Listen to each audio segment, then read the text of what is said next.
Our program will begin in approximately 7 minutes. Please direct your attention to the stage as the Lubbock Veterans of Foreign Wars Post 2466 assembles the Soldier's Cross.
If you would join me in prayer. Good and gracious God, it seems that we are standing on sacred ground. The form of these rocks together jettisoned to the sky to provide visual, and for this we give our thanks. But what seems more holy are these people. What seems more admirable are those who consider the well-being of others greater than their own. May this be holy ground inasmuch as it honors your love, your protection, and your comfort, O God.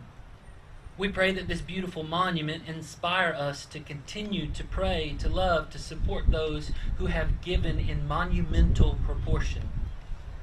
For those who don a purple heart, for those who know the weight of a gold star to be greater than the sum of all of these rocks, we send our love.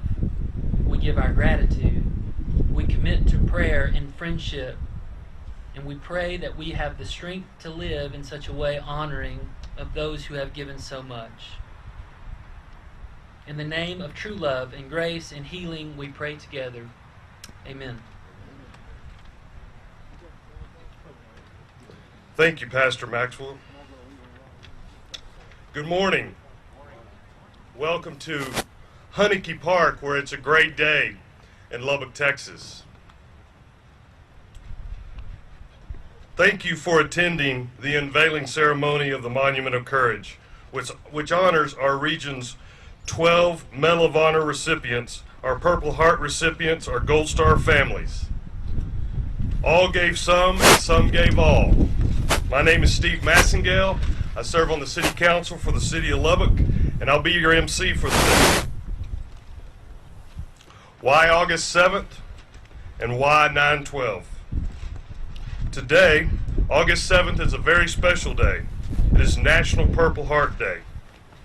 Those brave Americans that wear the scars of battle, they are our combat wounded, our Purple Heart recipients. We thank you, we honor you, we salute you. The 12th minute of the hour. It is in honor of our region's 12 Medal of Honor recipients whose courage under fire went above and beyond the call of duty. We ask the families of our Medal of Honor recipients to please stand and raise your hands, if you're able. Thank you.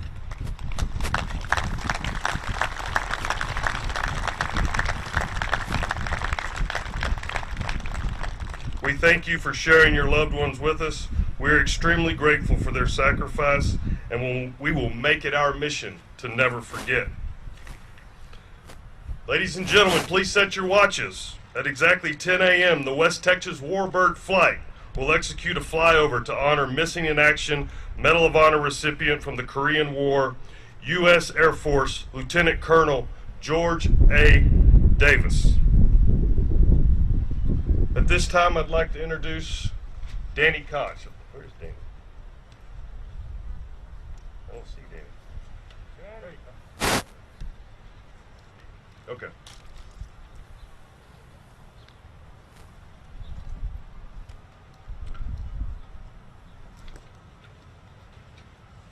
Do you have a list of special guests?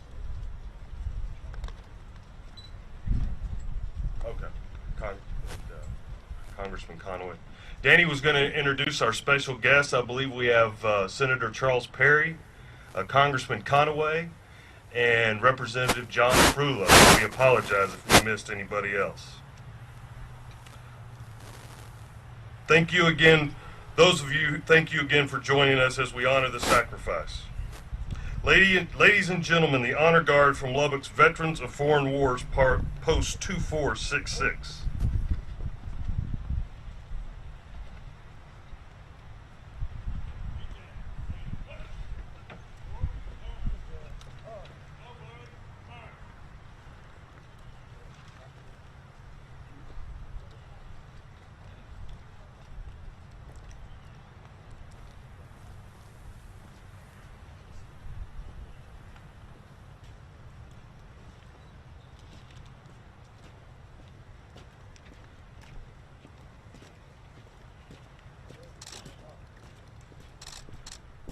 Detail, halt, left, face,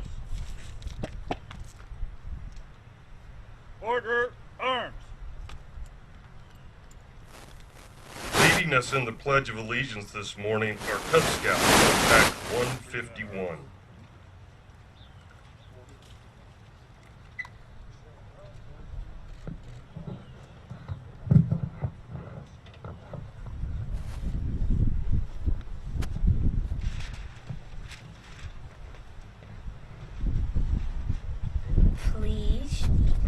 Please join me in the Pledge of Allegiance. I pledge allegiance to the flag of the United States of America and to the republic for which it stands, one nation, under God, indivisible, with liberty and justice for all. Thank you guys, very well done. Let's give a hand to Pack 151. Try to one-hand this mic. You may take your seats.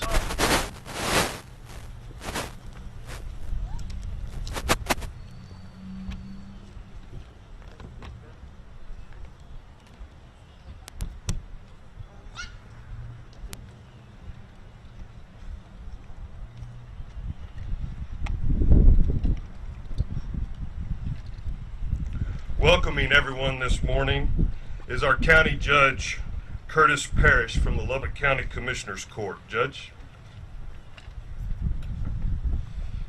Thank you, Councilmember. On behalf of Lubbock County, I want to welcome you all to this great event today. 2 years ago, Lubbock County was named a Purple Heart County, and it's because directly of the effort of many of you in this audience, Danny Koch and those who, and Steve Owen, who got together and said, you know what, it is vitally important that we never forget. And your presence here today is reminding me that we are here to never forget. You know, it's quite a challenge for us who, myself, I've never served in the military. I was born about 2 years after my father returned from Korea, and he was stationed in Germany when I was born. So I was already born in the Army. How about that? But to see your faces, now my father has passed, but I can look out here and I can see through your faces, I can see my father and the fathers who have gone before us. Every day I walk out of my office at the Lubbock County Courthouse, and right behind my office there in the hallway is a large bronze marker that lists the names of those who died in World War I and in World War II. And occasionally I will stop and read those names. Those names, while now gone, some now 100 years, are still part of who we are in Lubbock, Texas. I am very proud to be here in Lubbock. I'm very proud of this community. And I'm very honored to be a part of the unveiling of this monument today, to honor those who still carry the scars of war, not just on their bodies, but certainly on their souls and their hearts.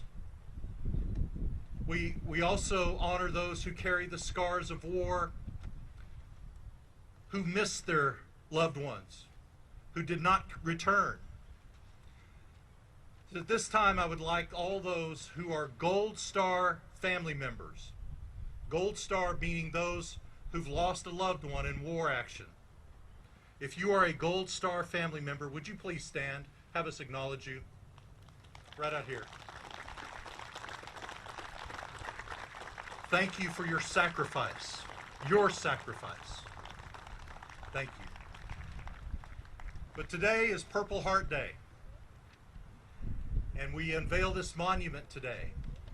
And at this time, I would like all of those who served our country, who received a Purple Heart, if you would please stand at this time and let us acknowledge you as well. Thank you. Thank you for the scars you carry.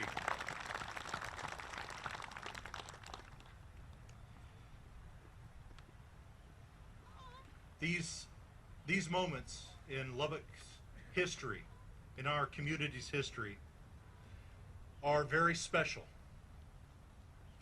And so I would like for all of you to kind of bind up in your heart, look around at your community, who gather together to continue to honor those who have served us and who continue to serve us. For all of you, I say, the only two words that I can pull out of my heart is just to say, thank you. Thank you. May God bless you all.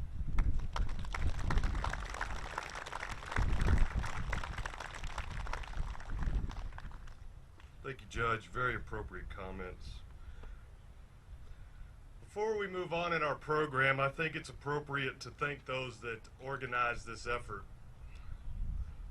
Really, three guys: Benny Guerrero, Steve Oyen, and Danny Koch and their clan. More than three, actually, but to come to the city of Lubbock and tell us they have a dream. And a lot of people come to the city and have a dream, but few go out and raise the dollars and make it happen. And this park happens to be in my districts, in my neighborhood. I spend a lot of time at this park.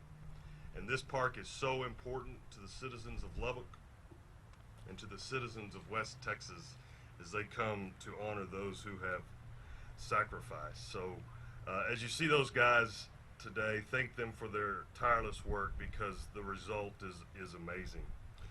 Next up is our commander of the Military Order of the Purple Hearts, U.S. Marine and Vietnam veteran, Steve Owen. Commander Owen is one of the people I've just mentioned responsible for making this all possible. Steve.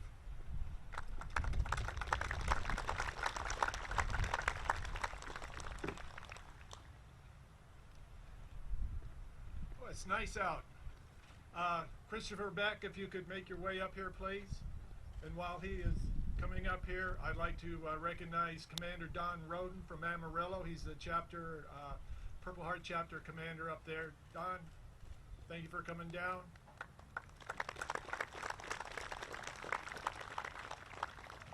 This young man, many years ago, came up with a dream of constructing a Purple Heart monument here in Henneke Park. He was an intern for an architect firm. He came up with all the plans and he presented them to us, and so we decided to chase that dream.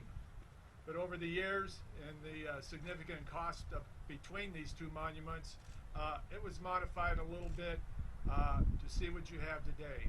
There's 3 monuments there, one for Purple Heart recipients, one for Gold Star families, and one for Medal of Honor recipients. And the purple thread of the Purple Heart binds them all together. And so, Chris, I'd like to recognize you with a presentation of a book. It's called Forged in Fire, and it's the saga of Hershey and Joe, Medal of Honor recipients.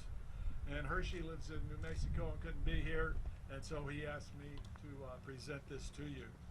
I also have a plaque, and it's a plaque from the VFW Post, Chapter 0900, and the Friends of the Monument, and it reads, "The Military Order of the Purple Heart Distinguished Service Award is bestowed with pride to Christopher Beck for your initial plan and inspiration for the Regional Monument of Courage, which honors and remembers our veteran heroes and their Gold Star families." And so, Christopher, you're always in our hearts anyway, and thank you for all you've done for our city here and for the vision to have this here. And would you like to say the floor? Thank you very much. He chose not to say any words. That's fine. I have another plaque here, and the Friends of the Monument, we reach out all the way down to Midland and Odessa, and we've held banquets down there as fundraisers for our monument here, as well as the renaming of the Veterans Administration Clinic in Odessa, to have it renamed to the Wilson and Young VA Clinic. And so that change is in the works. The signs are being produced.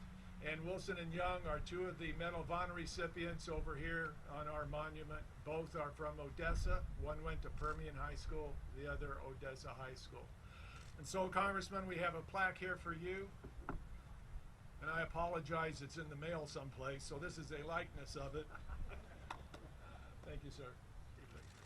You bet. And it says the Military Order of the Purple Heart Distinguished Service Award is bestowed with pride to Congressman Mike Conway for your initial plan and inspiration for the Regional Monument of Courage, which honors and remembers our veterans, heroes, and their Gold Star families. He's been a behind-the-scenes workhorse for us, but whenever we needed help, he and his staff, they were right there, and they helped get things done.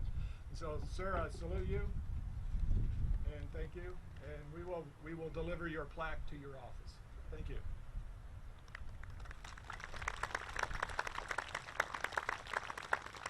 Thank you, Steve. Freedom is not free. Less than 1% of Americans wear our country's uniform. Those brave Americans bear the responsibility of protecting the other 99%. We send these brave Americans across the world to protect Americans' interest abroad. to defend our freedoms and to keep our enemies from our shores. Today we're joined by musician and songwriter Russ Murphy. Russ has been with the Friends of the Monument from the very beginning, and he's done a great job of telling the story through music. Ladies and gentlemen, please help me welcome singer and songwriter Russ Murphy.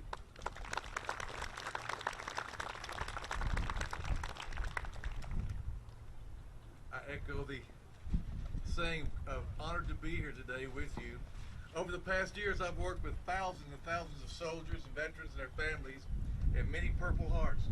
And when I would try to thank the Purple Hearts for what they had done for me, they said the same thing every time. I was just doing my job. And I'm going to tell you, we thank you for that. David Spears, who helped me write this song, got exposed to COVID last week, so he's in quarantine down in Post right now. But David Spears did a good job. I'm not sure how much you can hear the guitar, but listen to the words of just doing my job.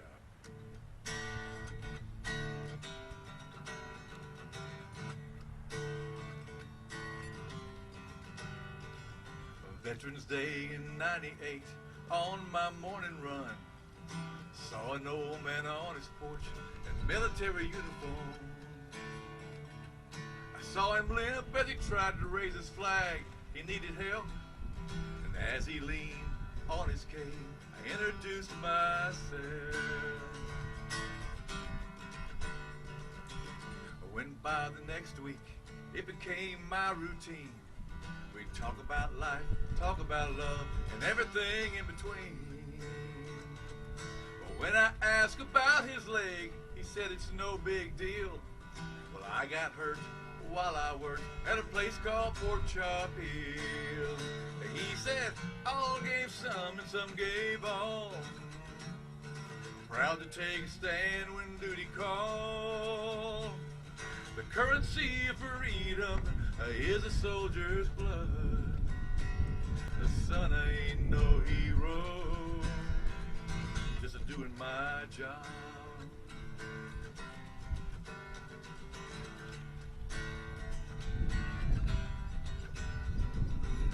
One day I noticed that Purple Heart he wore. He said it's what they give you when you're wounded in the war. A grenade fell at my feet on that awful day. Well, I just took some shrapnel, but it blew my buddy away. Well, he said all gave some and some gave all.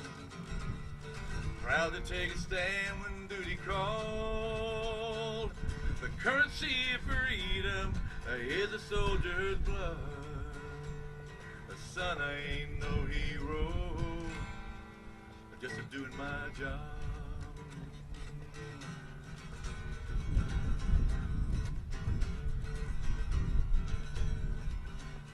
Stopped by last Wednesday, Doc Johnson's car was there.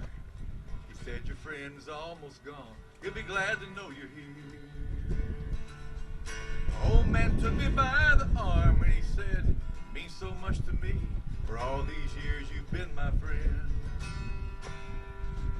And he gave his Purple Heart to me. He said, all gave some and some gave all. Proud to take a stand when duty called. The currency of freedom is a soldier's blood. The son ain't no hero. Well, son ain't no hero. Oh, son ain't no hero. Just doing my job. Oh, just doing my job. Thank you for doing your job.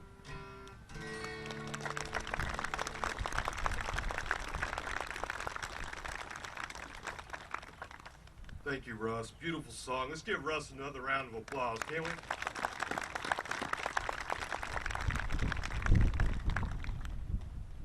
Next in our program, I'd like to introduce the president of Texas Tech University, Lawrence Skuvenek, to introduce our first speaker. Lawrence?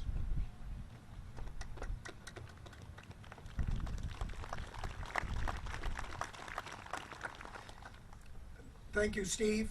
I appreciate the opportunity to introduce Melissa Grench, but before I do, I also want to express on behalf of the entire Texas Tech University community our deep sense of gratitude and appreciation for all those who have served and who serve our country today. I also want to say thank you to the Friends of the Monument, people like Danny Koch, for their efforts in making this possible, a chance to honor those who have received the Purple Heart, and we're very proud that at Texas Tech our alumni include 2 Medal of Honor recipients. In 2014, Texas Tech was the first university in this state to be given the Purple Heart designation, and we think that reflects a sense of values and culture that's consistent with those of you here today and those who've helped to make this monument possible.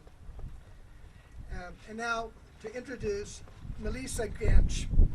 Melissa Grench was 7 years old as she watched her father be presented the Medal of Honor for his bravery and heroism during the Vietnam War. And until his death in 2009, she remained very close to her father, maintaining that close relationship that began as a child and serving as his confidant throughout his life. She helped care for him in the last months of his life and became the one he chose to speak for him upon his death.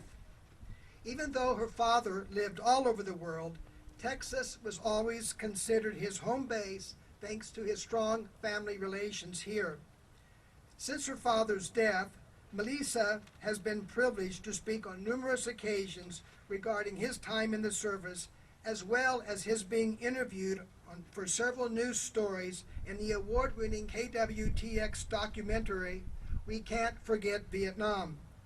She was a guest of honor at the Army Aviation Association Hall of Fame ceremony when her father was inducted, and was the guest of honor speaker when the 5th Special Forces headquarters at Fort Campbell, Kentucky, was named Howard Hall in her father's honor.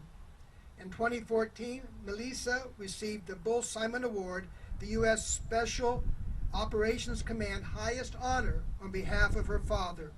In 2019, she again represented her father as he was inducted in the Commando Hall of Fame at the United States Operations Command headquarters at MacDill Air Force Base in Tampa, Florida. It's my honor to introduce Melissa Howard Grench.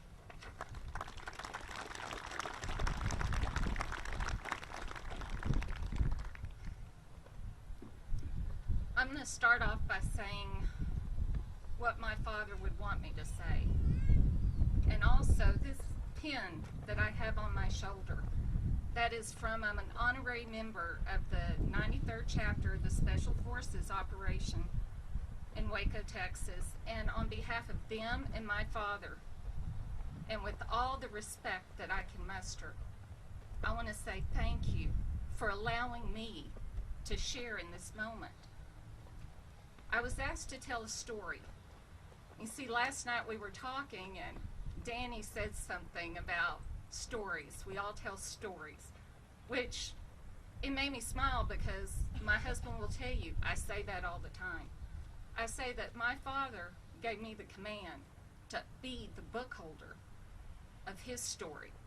And I would say with Danny, Steve, and Benny, they have to be the head librarians on this whole thing, on opening up where these Gold Star families can come and share the story of their family member. I met a lady last night who, her son, she'd lost her first son. Her next son, Zeke, is going to join the Army, and I just wanted to say our prayers will be with you forever and ever. Who is Colonel Robert L. Howard? Let me open my book. Let me tell you his story. He served 5 tours of duty because one was never enough.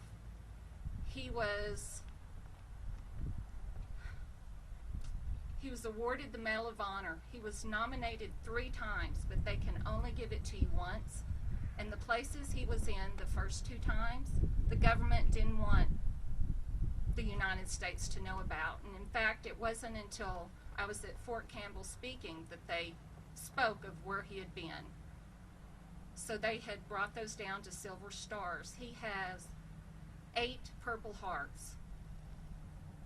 He was wounded 14 times, but he said those others didn't count. And it's funny, you know, he always told me that it was the Purple Heart that he cherished the most. And so I'm going to tell that story first on how he came to be and why. He was born in Opelika, Alabama, very small country town in the middle of nowhere. Got to think he was born in 1939. His father had served in World War II. You know, we talked about the ramifications of those that serve. It's either going to make you or break you. And unfortunately, with my father's father, my grandfather, it broke him. My father never, ever spoke an ill word, but he told of the hardships. They were poor, beyond poor. They used to say that, and excuse this slang, that they were white trash. My father's grandmother tried to hold the family together, as so many women do. And his father was an alcoholic. My father didn't judge because he kind of knew. His father had seen and done things. And as he was growing up, he became the defender of his sisters and his younger brothers. It came to a head one night when he walked in and he found his father getting physical with his sister. And my father stepped in and he took him to the wall, and his grandma came in and she said, "Robert," she says, "don't ever show disrespect to your elder." And he looked at her and she said, "Unless you have a reason to." And he said, "I have a reason." And he kept that with him. He used to watch. If you know where Alabama and Opelika is, there's a highway near there. And it's like not too far from Fort Benning. And with the past with his father and his determination of learning to just work for everything he could get, he used to see these paratroopers driving by, and that's all he wanted to do. So he told his father, even before he graduated high school, he said, "I'm joining up." And his father said, "No, you're not." His father told him, he goes, "You're not man enough." And my father said, "I will learn to be man enough." And he signed up. And his first Purple Heart, he said it was sort of humorous to him because he had trained, and he was all ready. You know, he was ready to go in. He went through airborne training, kept waiting. He got called into Vietnam, and he said he was on a boat ride. So for all you Navy people, kudos to you. He described it as 31 days of hell. He said after 17, they had to take hard water salt baths to conserve the water. And when they finally landed on the beach, they had, you know, to jump in, and they jump in. He kept thinking in his head, you know, that he was going to drown before he even stepped foot to help fight in this war. They get on, and for weeks he said that they were disoriented. They never saw any Vietnamese. They didn't know. All the men were wondering. They were young, just like this young man Zeke is, young. They don't understand fully. They're just ready to go. Well, they finally get sent in, and it was he said it was late at night by the time they got the perimeter set up, that they had put these large tents up, and they were starting to get fired at. And all those young men with them, they realized, this is real. This is happening. They get called on. My dad went up to his lieutenant, and he said, getting fired on, he said, "Give me a location. Give me a location. I'll defend it. I'll set it up." So as he's going to do that, that's when they got ambushed. And he said all he remembers at first was this, like that he was just exploded backwards. And he landed. When he landed, he knew that there was soft ground there, and he laid back, and he's trying to push up, but he couldn't see because blood was running down his face. See, what had happened, he'd gotten shot in the face, and it had gone through one jaw and out the other. And all he could see was just blood, and he was scared. And when he put his hand back, he felt a body. And he shuddered, and it was dark, and he looked, and he realized they were in a cemetery. And he said 2 words. Second word was SH, won't go on with that. And he realized there was this body, that they were in this cemetery, and these were Vietnamese. They bury their dead upright. And this corpse, he said all he could think about was the maggots that he saw and the smell. And he just kept thinking, Lord, Lord, what I do? And it came to him.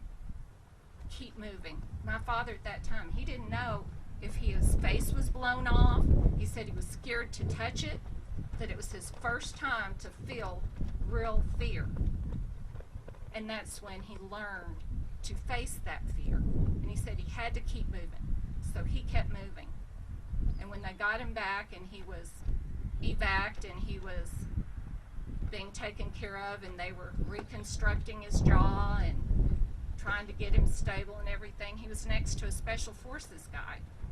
And the Special Forces guy, when his colonel came in, he told that colonel, he goes, this is one we need. And the colonel, he talked to my father, and after talking to him, he said, yeah. He said, you are one of us. And then before my father knew it, he was Mac V. Sog. He didn't know. He said all he knew it was special. He wasn't for sure. Didn't know where he was going, what he was going to do.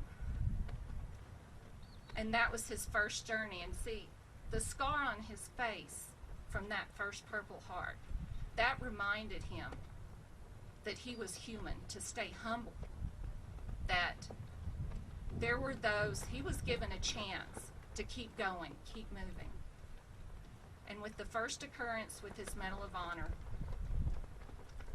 he learned a lesson that I think he decided to spend the rest of his life, as so many of these men have done, in spreading and talking to the the next generation. He was sent to Khartoum, and they were sent in. There had been a platoon that had gone out in Laos, and they had broke communication. The last communication they had been given from them was them saying they were being captured, they were being tortured, they were being killed, and then it was silence. And that is not normal. They knew that was not normal. They told my father, they said, get your group together, you go get him. My father said, yes, sir. He went. And on that field, when they went in, they had to land. And as soon as they were landing from the helicopter, they were receiving fire. So even getting off the helicopter in the landing zone, they were receiving fire. And my father, he took 3 men. It was him and 3 men. They tried to head out to fight their way through. They couldn't get through. After my father killed many Viet Cong, he made it back. Out of those 3, my father was the only one who made it back. And he told me, he said, we've got to get back out there. Number 1, we've got to get those we were sent to do, to bring back home. He said, and we've got to go back and get those that we've lost just now. But they couldn't get loose. They were receiving all this firepower. They were surrounded. My father said, well, you know, we've just got to fight it out. He was finally able, his lieutenant said, let's get this group. We're going to have them cover us here in this one area. We're going to get this platoon through. He said there was about 12, 13 of them. Some of them were Vietnamese Special Forces indigenous folk that were working with them, with our government. So they head out, and right out, my father, he was to hold up the rear. And he said he kept thinking something was wrong, And as he starts to make his way to the front, to the young lieutenant, to tell him he felt they were going to be ambushed, right at that moment, they were. My father was blown up to bits. He said he woke up. When he came to, he couldn't feel his hands. He couldn't see from the blood. He couldn't move his hands. He said he looked further and he saw the lieutenant and he could hear the lieutenant. He knew he was still alive. My father kept thinking again, Lord, give me the will. He said he felt fear like he'd never felt before. And as he's trying to get up, he sees a Viet Cong coming and he sees him with a flamethrower. And he said the stench was something that permeated through his nose and that he would never, ever forget. And what these Viet Cong were doing were they were burning all the bodies. My father is just through the will and the grace of God. He kept thinking he had to get that lieutenant. And the one Viet Cong starts coming towards him. And he passed over the lieutenant. And he's heading towards my father. My father thought at that time, he thought, I don't want to go this way. He said, I want to go out on my own terms. And he pulls a grenade. And all his ammunition had been blown away, but he had a grenade. And so he's trying to, he couldn't, his fingers had actually, they'd been burned, they'd been broken to bits. He was able, with one thumb, to get that pin out. And he's holding it. And he said in his eyes, he was remembering all that he'd gone through as a child. And he kept remembering his father not supporting him. And he kept thinking, I can do this. But if you're going to take me, it's going to be on my terms. And he looked that Viet Cong. And he looked back at him. He said there was something in their eyes. It's like they both could see this anger, this strength, almost like an evil that my father used to say. Because he used to say he ran with the devil, but God had his back. This Viet Cong, he turned around, started going the other way. My father's thinking, holy heck, I've got this grenade. He's like, and he starts to throw it at him to blow him up. And he thought, no, he respected me. And he knew there was some more off over in the field. So he throws it over there and he blows them up. And so he starts dragging. His legs were burnt, as I said. It was horrible. He said the pain was worse than he'd ever felt in his life. So he starts crawling over to his lieutenant, because that's all he could think about. He said, we've got to get him. We've got to get him. And he looks back, and unfortunately, he sees one man, another sergeant, who's sitting there, armed, not doing anything, just sitting there. He saw three others, and my father's like, I got to do it.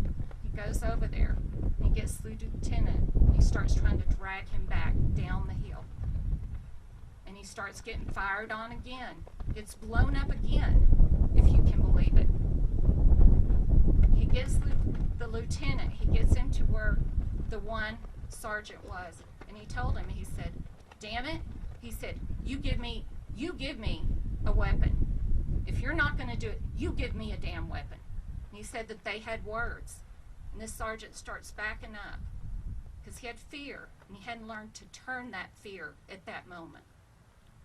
The sergeant wouldn't give him a weapon. My father starts going after him again, trying to get to him.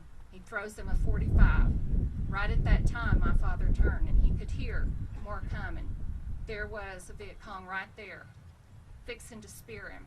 My father shot him, fell over backwards, covering the lieutenant. And that's when that sergeant then picked up and started firing. So then he's still trying to drag this lieutenant off. And one of the Vietnamese Special Forces men, as my father's hollering, trying to get his lieutenant, his job, to get that lieutenant down there, to get him safe. This Vietnamese Special Forces that was trying to get to him, he turns to come help, and he gets killed. My father, somehow, he doesn't know how, he got down to the hill. And when he wakes up, the first thing he asks is, the lieutenant alive? The medic told him, said, he's alive, but he's probably not going to make it. My dad said, you better make him make it. He said, we're not going to lose him. And my father started from that bed. He said, get me a radio, get me a transmitter. He said, we've got to get these men. We've got to get them, no matter what it cost. So what he did, then he called in. What they had to do was the air control. He called in a ring of fire because they were surrounded, and he had to keep them away till they could get helicopters in, so then that they could get all these dead soldiers, wounded soldiers, the few that were alive out. So as I said, he called in this ring of fire. Finally, they were able to get through, and he said that he found out later that airmen volunteered to go in to save them. They weren't told, they volunteered on their own to go in to save these men. And he told them on the radio, usually the norm is that you get those that are injured and alive out first. My father said, hell no. He said, we're getting all these dead men. He said, we're getting these bodies on these helicopters, and we're getting them out of here, because these families deserve it. Their families deserve to have their bodies, to pay their respects. They were able to get one helicopter in. My father made sure they were loaded. There wasn't room for him. He said that's fine, he would wait. And he had the lieutenant with him. And by the time the helicopter got down, and when they're getting up there, getting him and the lieutenant in, the lieutenant died. My father said at that moment, when he thought he had felt the pain of getting blown up at that first time, that was pain, but that wasn't the pain. The pain was the loss of that lieutenant. And all he could think about were the families. And I'm going to say right now, I'm going to blame, if I have tears in my eyes, it's due to the sun. That's my excuse. That's all I'm going to say. But so, when he was awarded the Medal of Honor, he said at first that he didn't deserve it, because in his mind, he did not get that lieutenant back alive. Then he realized later that when he wore that medal, he said he wore it not for himself. He said that he wore it for all those men, all those soldiers that never came back. You know, last night, my youngest daughter, Isabella, over here, she listened to these stories, because that's what we are. We're storytellers, and we have to keep these stories going. We have to. When my father was asked, you know, why? That's why. For you men and women. And you know, for freedom. As my daughter was telling me last night, she said, you know, these military men and women, they did it for her generation, for the next generation. And you know, I'm proud to see the American flag, because you see, we have the freedom to choose. I give you the right. If you don't want to stand and show honor to our flag, that's your choice. But damn it, I'm going to stand and I'm going to show respect. Thank you.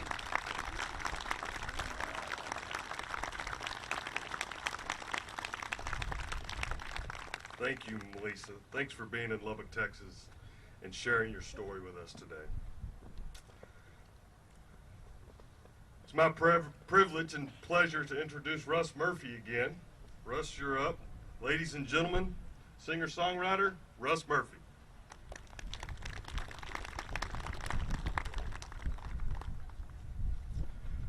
Just want to say, it's hard to follow. That is amazing. Thank you so much. Real quick, I'll tell a story. David Spears and I were down in San Antonio, one of the hospitals, and before we sang one night, we saw a little boy reading to his dad, because his dad was blind, soldier, and a little girl chopping up her dad's meat because he had his hands blown off. And I wasn't trying to be clever. I stepped back from the microphone and whispered to David, take a look.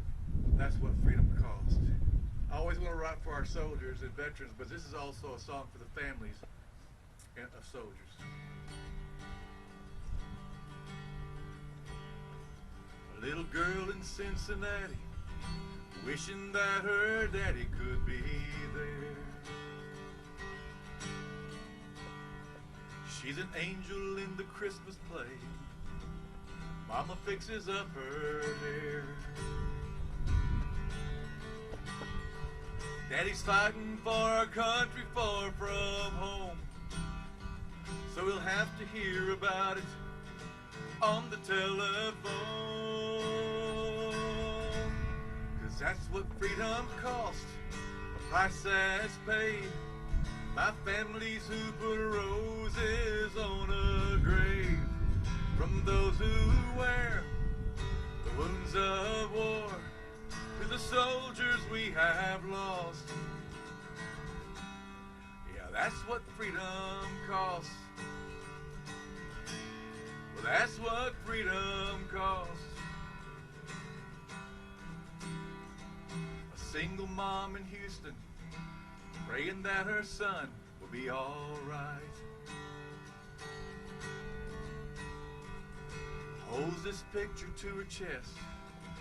She won't get much rest tonight. My baby's only 21 years old. Dear God, I'm so afraid my blue star will turn gold. 'Cause that's what freedom costs, a price that's paid by families who put roses on a grave. From those who wear the wounds of war, to the soldiers we have lost. Yeah, that's what freedom costs. Yeah, that's what freedom costs. Thinking about my friend Shiloh Harris when I wrote this. Man and wife in Flagstaff, look at photographs of their wedding day. He was such a handsome man. Now there's burns and scars on this warrior's face. He turns to her, now tell me what you see. And she says, soldier, you're still beautiful to me. 'Cause that's what freedom costs, a price that's paid by families who put roses on a grave. From those who wear the wounds of war, to the soldiers we have lost. Yeah, that's what freedom, yeah, that's what freedom costs. Yeah, that's what freedom costs. Thank you all, the family. We sure do love you.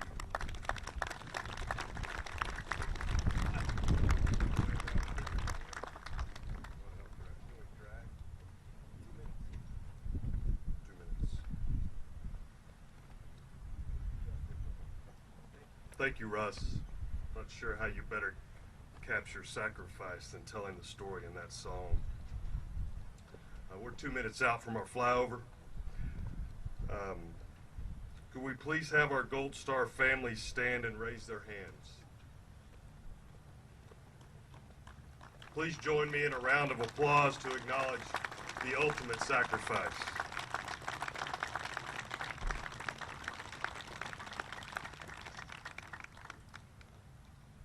We owe you a debt that can never be repaid. Your loved one may be gone, but they will never be forgotten. You may take your seats. I'm going to pause before we introduce our next speaker so that we can enjoy the flyover.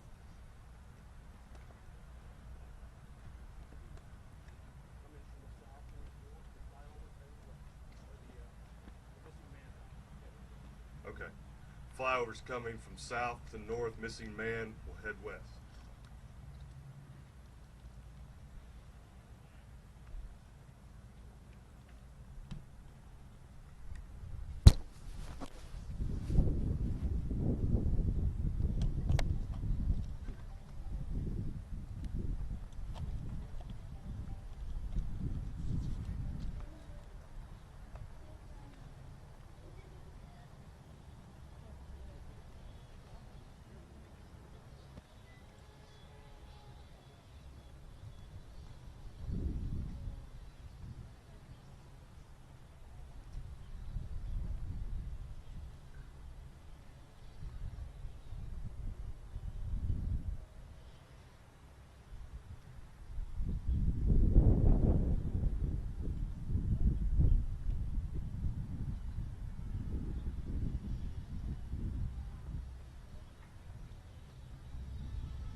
Yeah, I see him.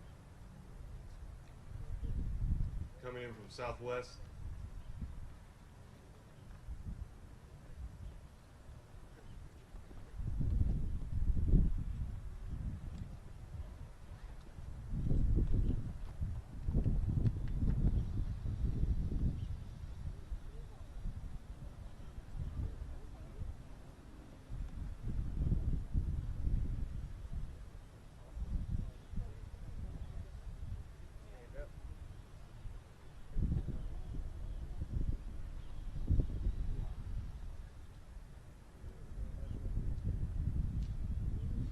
All veterans salute during the flyover, please.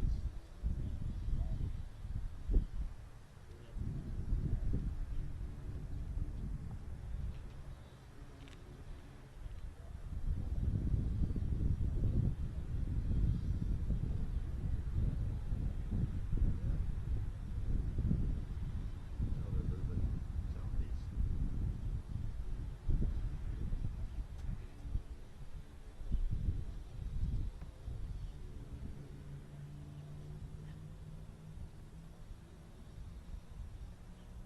They moved over here a little bit more east. They're coming over the neighborhood right now.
That's awesome. I'm told that those are the same World War II planes that Colonel Davis was in, so how fitting.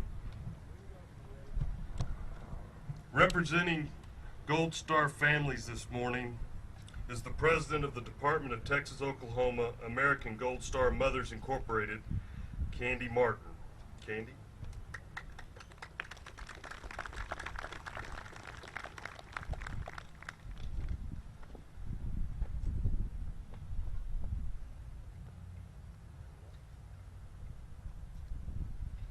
Thank you very much, Steve. And thank you for allowing me to be a part of this very meaningful and thoughtful event today with the dedication of the Monument of Courage. I believe it is so apropos that we honor Purple Heart recipients, Medal of Honor recipients, and Gold Star families together, because our country has witnessed those three categories of heroes since 1775, when patriots fought for American independence. While the Medal of Honor recipients have had the identity since the American Revolutionary War, the Purple Heart recipients and the Gold Star families were never formally recognized until the Great War, or what we now call World War I. I've been asked to just briefly introduce myself. I'm a wife, a mother, a combat veteran.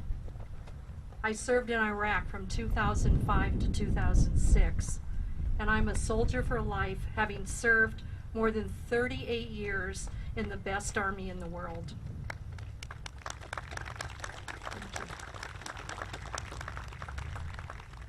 I became a Gold Star mother when our only son, First Lieutenant Thomas Michael Martin, was killed in action while serving in Iraq on October 14th of 2007. Of the 4,576 American lives lost in Iraq, Tom was number 3,823. He was our first, the oldest child, with 3 younger sisters.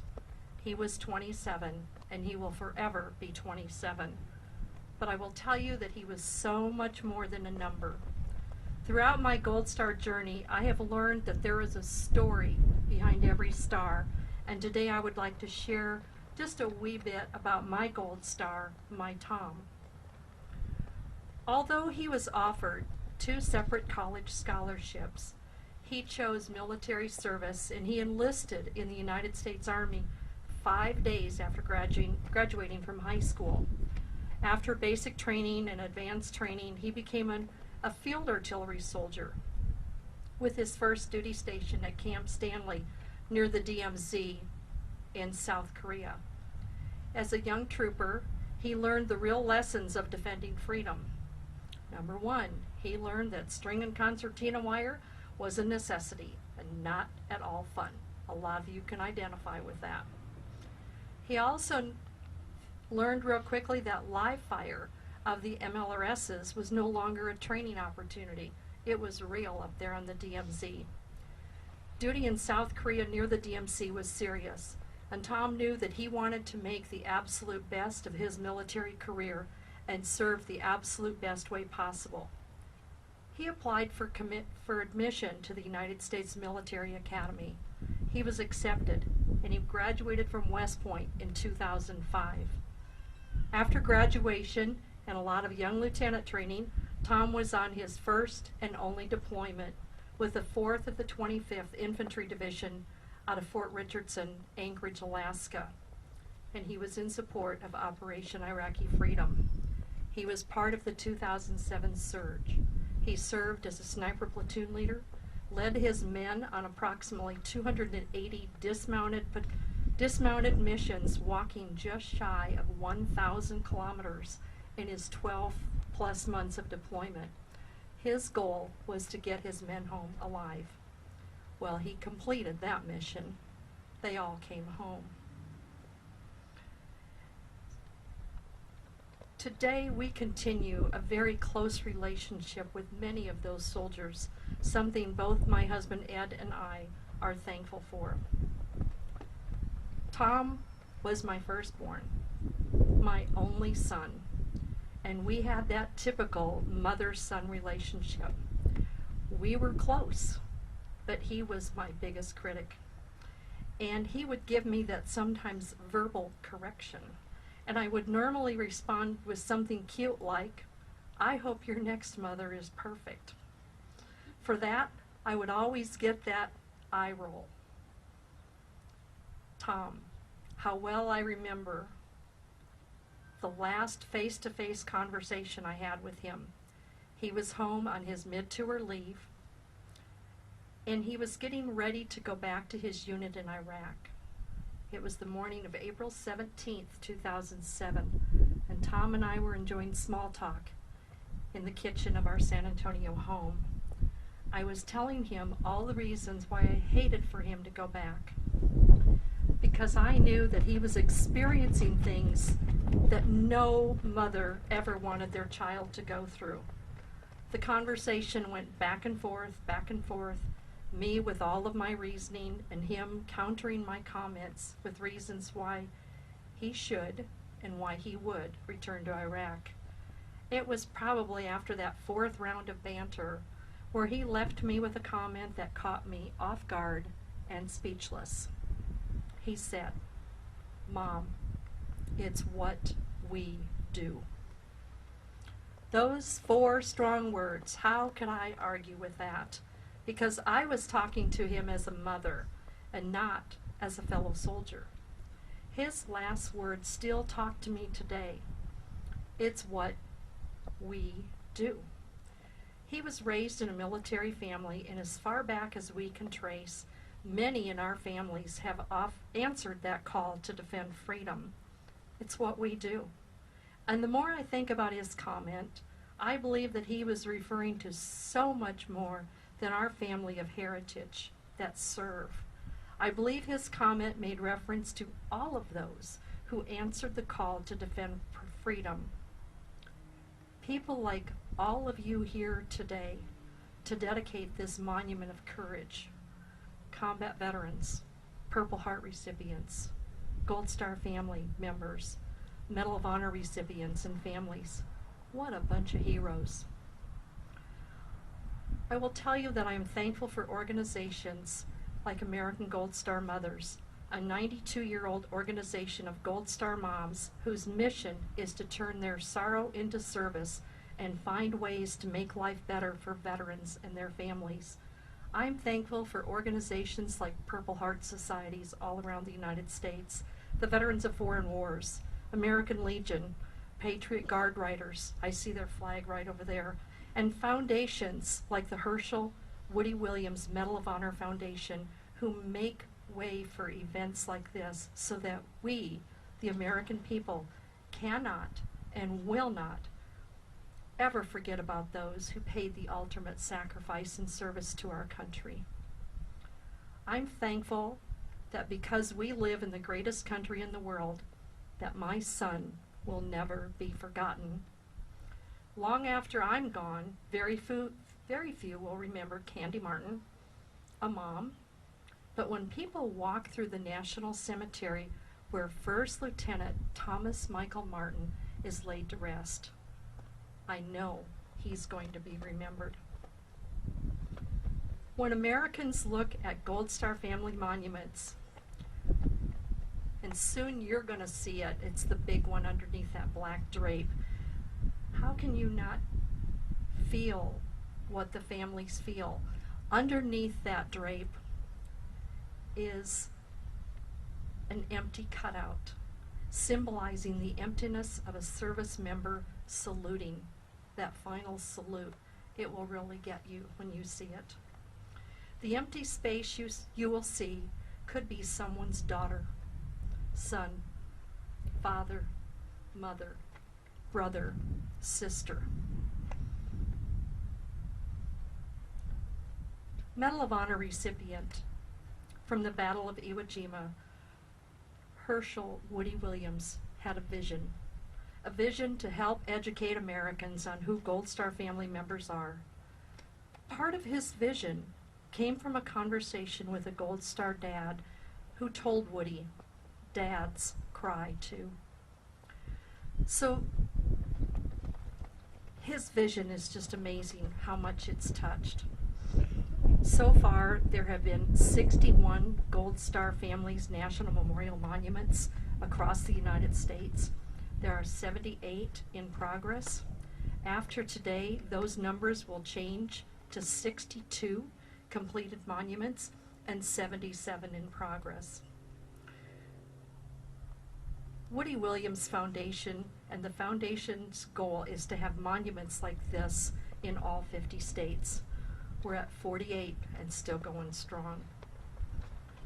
Thank you to Danny Koch, Steve Oyen, and Benny Guerrero, who are now honorary board members of the Herschel Woody Williams Medal of Honor Memorial Foundation, and your entire Lubbock area team to make this possible. Not long ago, a young soldier who served under my son once said to me, "You belong to the organization whose members are chosen by God." He was referring to American Gold Star Mothers. However, I keep in touch with JP, and now that talk and his thoughts have changed to include all of you here, Purple Heart recipients, Medal of Honor recipients, as well as the Gold Star fathers, sisters, brothers, husbands, wives, not just the moms. We are family. We are the chosen ones. So family, please know that what you do with the path you have been led to is up to you, each one of you. Often self-contained grief is self-destructive, and I encourage you each to find your way, redefine that purpose, get out of that comfort zone, and know that you are not alone, and know that you are family, and above all, know that our loved ones will never be forgotten. Tom's last conversation with me is a gentle reminder of what I should do as an American. Mom, it's what we do. My hope is that you share my sentiments and that last conversation that I had with my only son. So in closing, I want to thank you again for allowing me and my husband to be part of something bigger than ourselves. And won't you join me in living a life of service? After all, It's what we do, Tom. Thank you.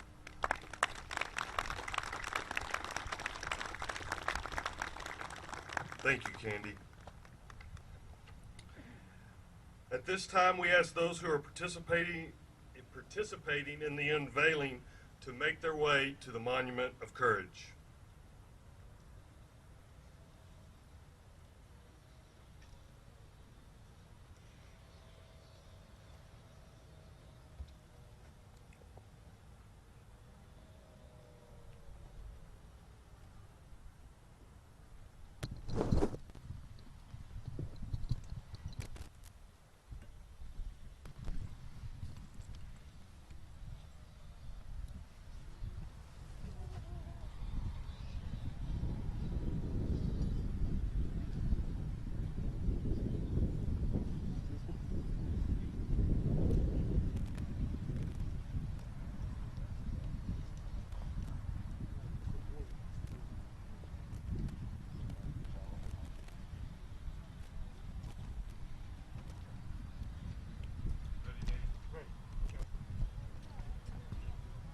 Unveiling the Purple Heart Monument are the Purple Heart recipients Dick Murphy, Vietnam, and Scott Lilly, Iraq.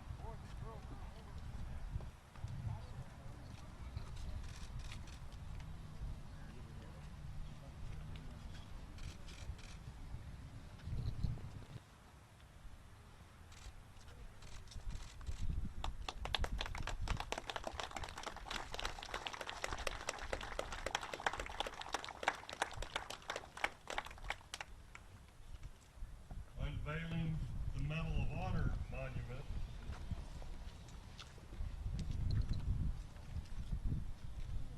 Sorry, I don't have that thing.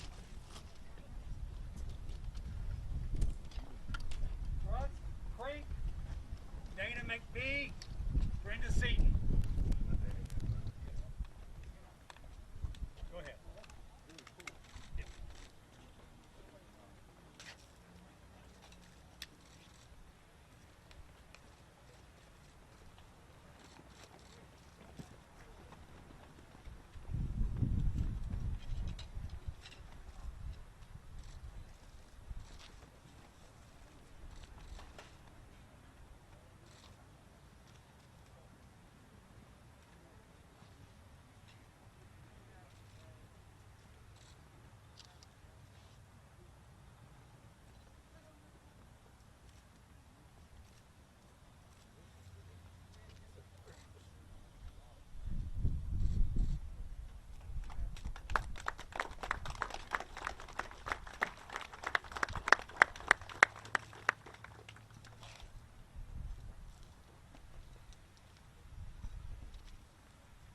Ready to unveil the Gold Star Monument? I don't have those names either. I'm sorry. You'll have to announce those. All Gold Star family. All Gold Star families are here to unveil the Gold Star Monument. Flowers will be placed by Gold Star families.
Ladies and gentlemen, we have reached the most solemn